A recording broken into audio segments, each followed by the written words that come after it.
Shalom Jemaat GBI Fathers Love Church dimanapun Anda berada. Selamat pagi, saya ucapkan dari sini. Saya percaya hari ini Anda bangun dengan penuh sukacita, damai sejahtera dari Allah, dan Anda siap untuk menerima berkat-berkat dari Tuhan hari ini. Mari sebelum kita memulai morning blessing hari ini, kita berdoa bersama-sama. Bapa, terima kasih Tuhan buat kebaikan-Mu yang kami alami, buat kasih setia-Mu hari lepas hari yang kami lalui Tuhan. Terima kasih buat kebaikan-Mu, terima kasih buat anugerah-Mu, dan terima kasih satu hari lagi Engkau berikan buat kami, hingga kami boleh menikmati anugerah-Mu, menikmati hadirat-Mu. Terima kasih Tuhan, kami mau mulaikan hari ini dengan memuji dan membesarkan nama-Mu. Biarlah hanya nama-Mu yang layak ditinggikan, dipuji dan disembah. Terima kasih Bapaknya, di dalam nama-Mu kami sudah berdoa dan mengucap syukur. Haleluya. Sama-sama kita katakan amin. Haleluya. Mari kita menyembah Tuhan pada hari ini. Kita naikkan pujian, segala hal dapat kita tanggung sesuai kehendaknya saja.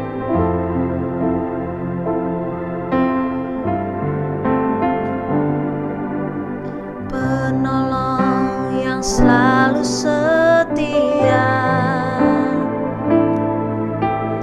memenuhi keperluanku,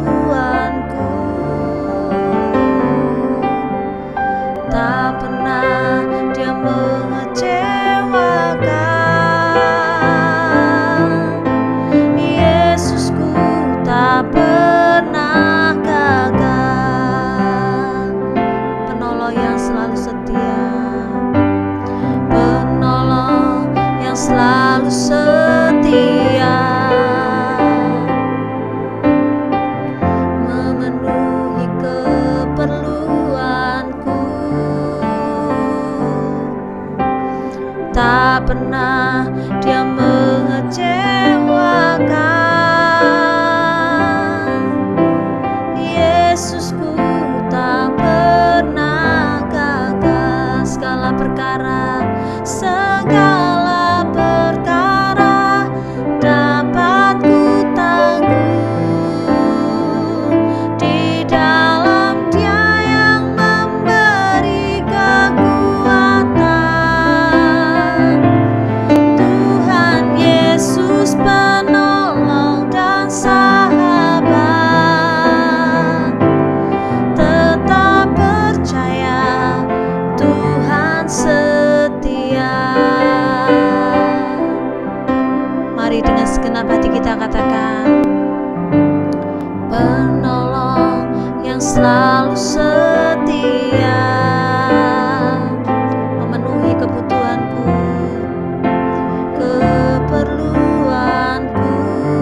tak pernah Dia mengecewakan, tak pernah Dia mengecewakan. Yesusku tak pernah gagal. Segala perkara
Segala puji, hormat, dan kemuliaan hanya bagi nama-Mu Tuhan.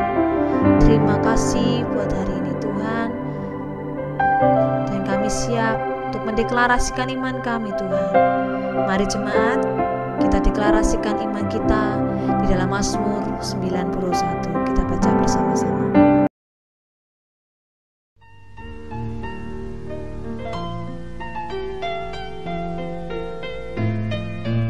Mazmur 91 ayat 1-16 dalam lindungan Allah.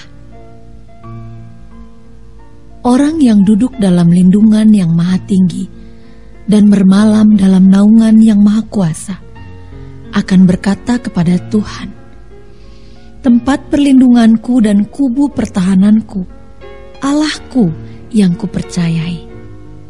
Sungguh, Dialah yang akan melepaskan engkau dari jerat penangkap burung, dari penyakit sampar yang busuk. Dengan kepaknya, Ia akan menudungi engkau. Di bawah sayapnya, engkau akan berlindung. Kesetiaannya ialah perisai dan pagar tembok. Engkau tak usah takut terhadap kedahsyatan malam, terhadap panah yang terbang di waktu siang, terhadap penyakit sampar yang berjalan di dalam gelap, terhadap penyakit menular yang mengamuk di waktu petang. Walau 1.000 orang rebah di sisimu dan 10.000 di sebelah kananmu, tetapi itu tidak akan menimpamu.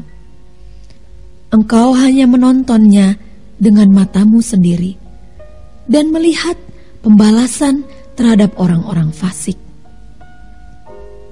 Sebab Tuhan ialah tempat perlindunganmu, yang maha tinggi telah kau buat tempat perteduhanmu. Malapetaka tidak akan menimpa kamu, dan tulah tidak akan mendekat kepada kemahmu. Sebab malaikat-malaikatnya akan diperintahkannya kepadamu, untuk menjaga engkau di segala jalanmu. Mereka akan menatang engkau di atas tangannya, supaya kakimu jangan terantuk kepada batu. Singa dan ular tedung akan kau langkahi. Engkau akan menginjak anak singa dan ular naga. Sungguh, hatinya melekat kepadaku, maka aku akan meluputkannya.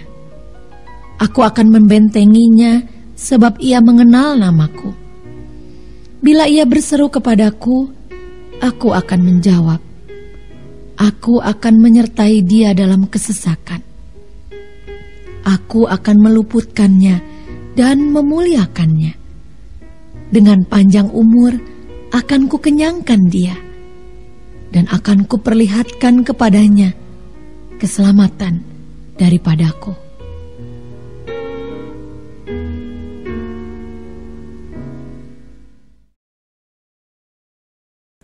Shalom Bapak Ibu Saudara, selamat pagi, selamat berjumpa kembali kita dalam program Morning Blessing. Pagi hari ini kita mau bersama-sama merenungkan kebenaran firman Tuhan. Saya percaya firman Tuhan daripada Tuhan Yesus akan menguatkan, akan membangkitkan kekuatan baru kita kepada Tuhan. Mari Bapak Ibu Saudara, saya mengundang kita semua untuk bersatu dalam doa sebelum kita bersama-sama mempelajari firman Tuhan pada pagi hari ini. Bapa di surga, terima kasih buat pagi hari ini. Kami sangat bersyukur Tuhan, kami boleh bersama-sama kembali untuk merenungkan kebenaran firman Tuhan. Sebab firman-Mu adalah firman yang menguatkan, firman-Mu adalah firman yang menegur, firman-Mu adalah firman yang memperbaiki segala kelakuan kami Tuhan, sehingga kami boleh memiliki kelakuan yang benar di hadapan Tuhan. Terima kasih Roh Kudus, Engkau yang memberi pengertian buat kami semua, agar kami pagi hari ini boleh mengerti setiap firman yang disampaikan. Urapi hamba-Mu Tuhan, urapi kami semua pagi hari ini. Di dalam nama Yesus semua yang siap sama-sama katakan amin. Haleluya Bapak Ibu Saudara. Pagi hari ini kita berbicara tentang perumpamaan tentang domba yang hilang. Ya, saya percaya Bapak Ibu Saudara sudah sering mendengarkan firman ini, tapi pagi hari ini saya rindu kembali untuk menyampaikan, untuk mengingatkan kita tentang domba yang hilang. Ya, mari kita buka dulu ayatnya, Lukas pasal yang ke-15 ayat yang pertama sampai ayat yang ke-7. Mari Bapak Ibu Saudara di rumah kita membaca ayat ini bersama-sama. 2, 3. Perumpamaan tentang domba yang hilang. Para pemungut cukai dan orang-orang berdosa biasanya datang kepada Yesus untuk mendengarkan Dia. Maka bersungut-sungutlah orang-orang Farisi dan ahli-ahli Taurat, katanya, Ia menerima orang-orang berdosa dan makan bersama-sama dengan mereka. Lalu Ia mengatakan perumpamaan ini kepada mereka. Siapakah di antara kamu yang mempunyai 100 ekor domba? Dan jikalau ia kehilangan seekor di antaranya, tidak meninggalkan yang 99 ekor di padang gurun dan pergi mencari yang sesat itu sampai ia menemukannya? Dan kalau ia telah menemukannya, ia meletakkan di atas bahunya dengan gembira. Dan setibanya di rumah, ia memanggil sahabat-sahabat dan tetangganya, serta berkata kepada mereka, Bersukacitalah bersama-sama dengan aku, sebab dombaku yang hilang telah kutemukan. Aku berkata kepadamu, demikian juga akan ada sukacita di sorga, karena satu orang berdosa yang bertobat, lebih daripada sukacita karena 99 orang benar yang tidak memerlukan pertobatan. Amin. Katakan amin. Puji Tuhan. Ayat ini berbicara tentang bagaimana ada satu pertobatan. Ya, Tuhan merindukan yang namanya satu pertobatan. Bapak Ibu Saudara, jangan membatasi pertobatan ketika kita menerima Yesus, atau kita pertama kali mendengar kabar tentang Yesus. Atau jangan sampai kita mengatakan saya sudah bertobat hanya sekali saja.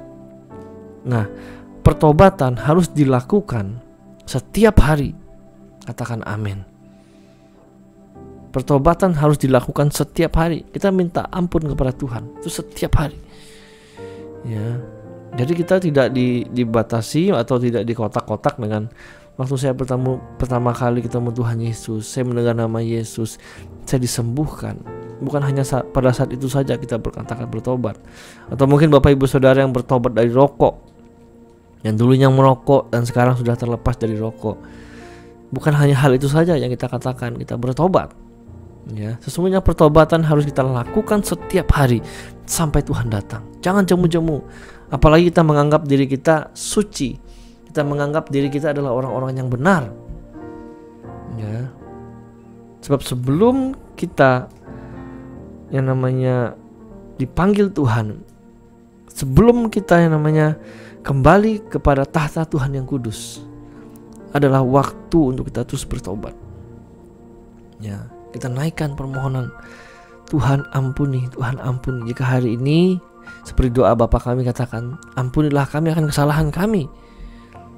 Ya, itu seperti hal yang sepele. Mungkin kita merasa dia nggak bersalah. Jangan salah, di hadapan Tuhan kita nggak tahu. Ya, di hadapan Tuhan kita nggak tahu kita selalu hidup benar atau tidak. Nah, dalam konteks ini ada 3 yang menjadi permasalahan. Yang pertama adalah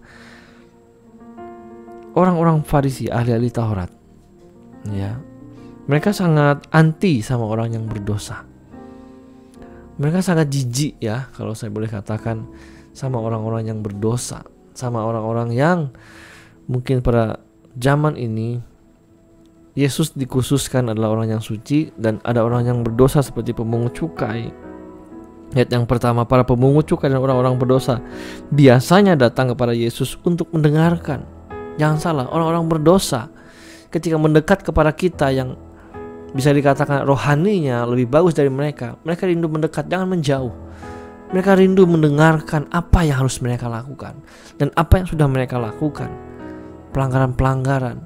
Mungkin kita bisa berbagi kepada mereka. Amin. Yesus saja yang adalah Allah, yang adalah Tuhan kita, mau berbicara kepada mereka.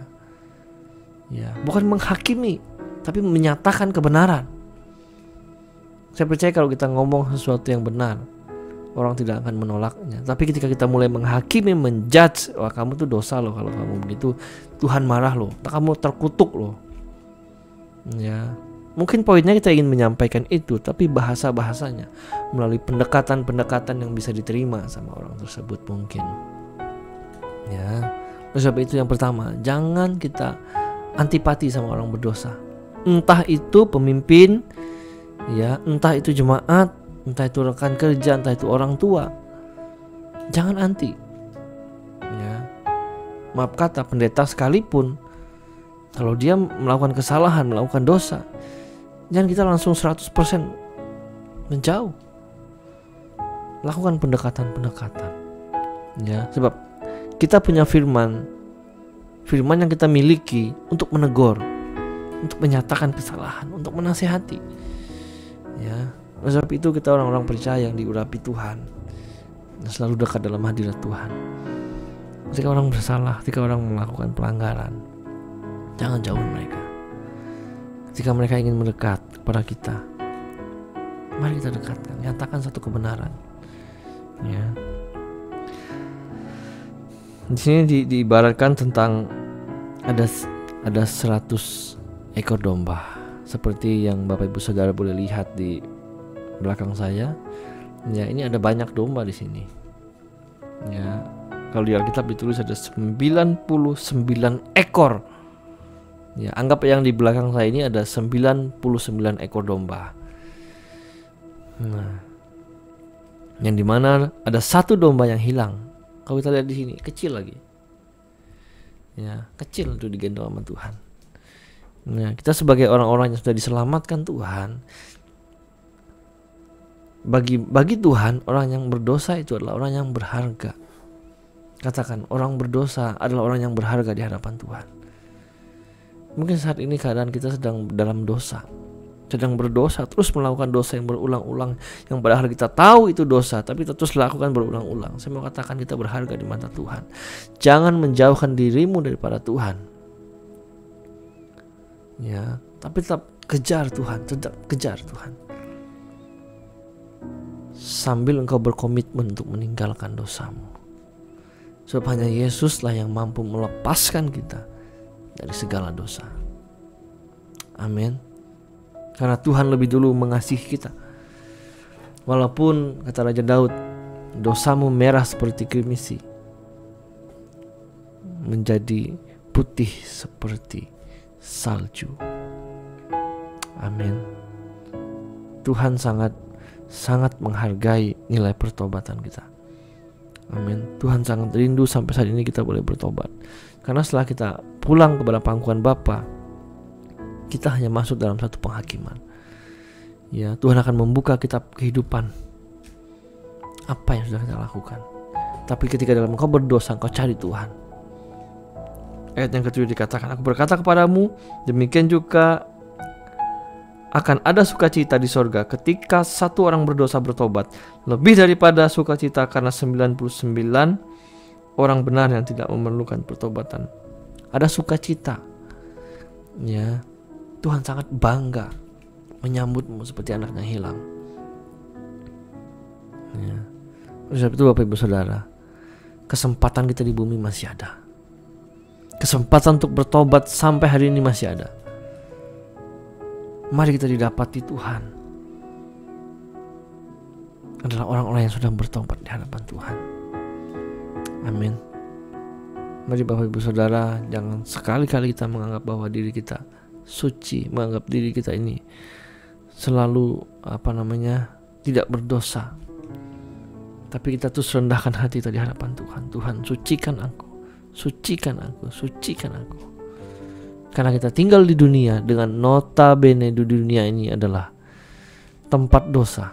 Di dunia adalah tempat kutuk, tempat penderitaan. Ya, kalau kita lewat di tempat pembuangan sampah, walaupun kita udah pakai parfum, pasti kita tetap bau sampah. Nah, kita tetap tinggal di dunia ini, walaupun kita terus memuji nyembah Tuhan, tapi bau sengatan, bau menyengat dosa nempel. Ya, nempel. Coba saya mau kasih satu ilustrasi. Saya mempunyai satu botol minuman yang sangat segar, ya, yang sangat masih baru, dingin, minuman dingin pokoknya. Saya nggak sebut merek. Anggaplah itu air minum, ya, air minum. Saya baru beli, kemudian saya taruh di tempat tong sampah. Saya baru beli. Dan kemudian Bapak Ibu Saudara ketemu saya, oh kamu belum minum ya? Gak usah beli minum, saya udah beli. Saya ambil di tong sampah dan saya kasih kepada Bapak Ibu Saudara. Pasti Bapak Ibu menilai itu bau, padahal saya baru beli. Nah itu artinya, intinya kalau kita mau boleh jujur di hadapan Tuhan, kita tinggal di dunia ini, ya, tempat yang penuh dosa, penuh kejahatan. Kalau kita tidak minta pengudusan daripada Tuhan, Tuhan bisa saja melihat kita seperti botol tadi yang dari tempat sampah yang harus diteguk. Ya. Tapi bagaimana ketika botol ini diambil, dicuci dulu, dibersihkan dulu, dijemur dulu mungkin, cuci yang bagus, yang bersih dengan sabun, ya, baru masukin di kulkas lagi. Saya rasa kita masih, kalau sudah bersih masih bisa diminum. Amin. Bapak Ibu Saudara, inilah arti ayat ini, bahwa yang pertama, jangan kita antipati dengan orang yang berdosa. Mungkin dalam keluargamu, dalam lingkunganmu, dalam gerejamu, engkau melihat orang yang sedang jatuh dalam dosa. Mulutmu tidak dipakai untuk menghakimi mereka, menjudge mereka seperti mulut si iblis, tapi mulutmu dipakai untuk menyatakan kebenaran, untuk memberitakan, memberikan kabar baik atas mereka. Ya, bukan malah menjauhi, bukan malah engkau membicarakan kesalahan yang lebih besar daripada fakta mungkin yang ada. Amin. Amin Bapak Ibu Saudara. Pakai mulutmu, dekati, rangkul. Ya, rangkul mereka. Saya percaya ketika kita melakukan dosa, kita sedang berada dalam titik yang paling bawah. Kita berada di titik paling bawah, apalagi waktu kita melakukan kesalahan. Kita sedang berada di titik yang paling bawah. Kita perlu seseorang yang menguatkan. Tetapi kita merasa bahwa saya sudah titik paling bawah, siapa mau yang mendekati saya? Karena hukum di Indonesia adalah hukum yang suka menjudge, ya, menghakimi. Ya, terlebih kasihan adalah misalnya kalau ada orang yang dalam satu keluarga, misalnya entah kasus hamil duluan, entah apa gitu. Di Indonesia pasti sudah hal untuk menghakimi, menjatuhkan mental orang itu adalah paling nomor satu biasanya. Ya, Bapak Saudara, mari pagi hari ini lihat apa yang Tuhan lakukan, dan lihat apa yang orang Farisi katakan, ahli-ahli Taurat yang sudah kenal Tuhan.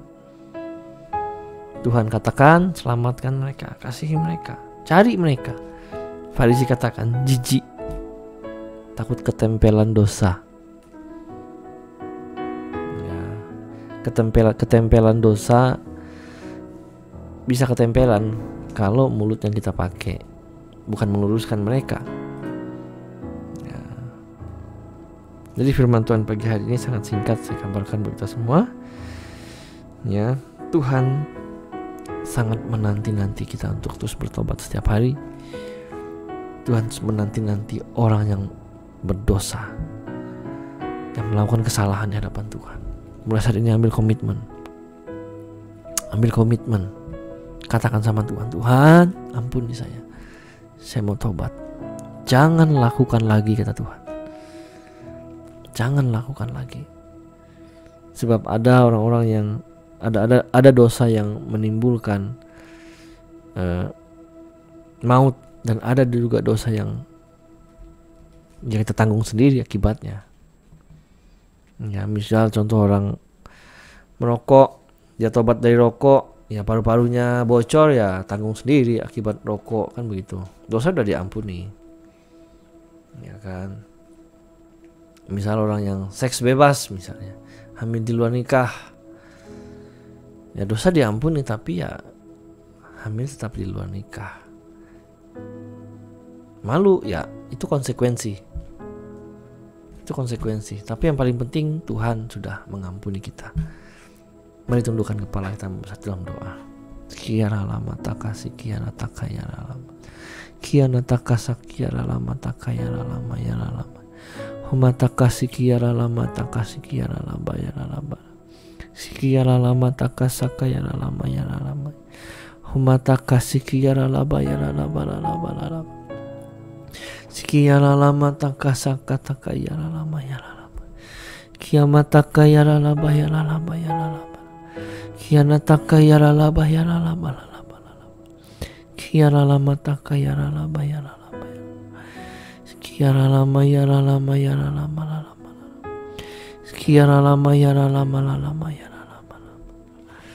Di dalam nama Yesus Tuhan, di dalam nama Yesus. Di dalam nama Yesus. Di dalam nama Yesus.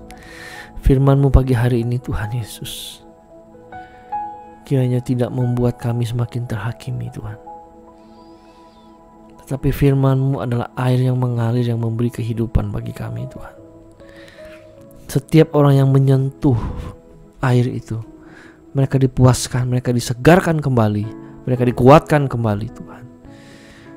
Bukan menjadi air yang menghanyutkan mereka, sehingga air itu boleh menjadi air yang mematikan, sehingga orang lemas tenggelam dalam air Tuhan. Tidak Tuhan, firman-Mu pagi hari ini adalah firman yang memberi kesegaran bagi kami Tuhan. Di dalam nama Yesus, di dalam nama Yesus, berkati firman-Mu pagi hari ini Tuhan. Di dalam nama Yesus, di dalam nama Yesus. Tuhan, Engkau menjamah Tuhan. Engkau menjamah saat ini Tuhan Yesus. Engkau menjamah saat ini Tuhan. Di dalam nama Yesus Tuhan. Maka ada seorang ibu Tuhan Yesus sedang bergumul akan hal ini Tuhan. Bergumul akan hal ini Tuhan Yesus. Dalam nama Yesus. Dalam nama Yesus. Dalam nama Yesus. Dalam nama Yesus. Tuhan, Engkau menyelesaikan segala masalah. Mungkin malu Tuhan dalam keluarganya Tuhan. Tapi Tuhan, Kamu katakan Tuhan mengampuni. Tuhan mengampuni. Tuhan bebaskan itu semua dalam nama Yesus. Dalam nama Yesus. Di dalam nama Yesus. Di dalam nama Yesus. Di dalam nama Yesus. Terima kasih Tuhan. Terima kasih Bapa. Kau tidak usah malu. Kau tidak usah takut. Hampiri tahta Tuhan. Biar Tuhan boleh melakukan mujizat perkara yang besar atas hidupmu. Tapi jika engkau jauh, maka perkara-perkara yang mau Tuhan lakukan terhambat, terhenti. Dalam nama Yesus, maju terus dalam Tuhan. Tuhan tidak membuangmu. Tuhan tidak membuangmu. Air itu akan memberi kesegaran dalam keluargamu, dalam masalah yang sedang kau hadapi saat ini. Terima dalam nama Yesus. Terima dalam nama Yesus. Terima dalam nama Yesus. Terima dalam nama Yesus kekuatan yang baru. Terima kasih Bapa buat pagi hari ini. Kami bersyukur Tuhan. Berkati firman-Mu, berkati kami semua Tuhan. Kami kembalikan segala pujian, hormat bagi kemuliaan nama Tuhan. Di dalam nama Yesus, sama-sama katakan amin. Haleluya. Bapak Ibu Saudara, selamat beraktivitas, selamat pagi. Tuhan Yesus memberkati berlimpah-limpah. Haleluya. Yes.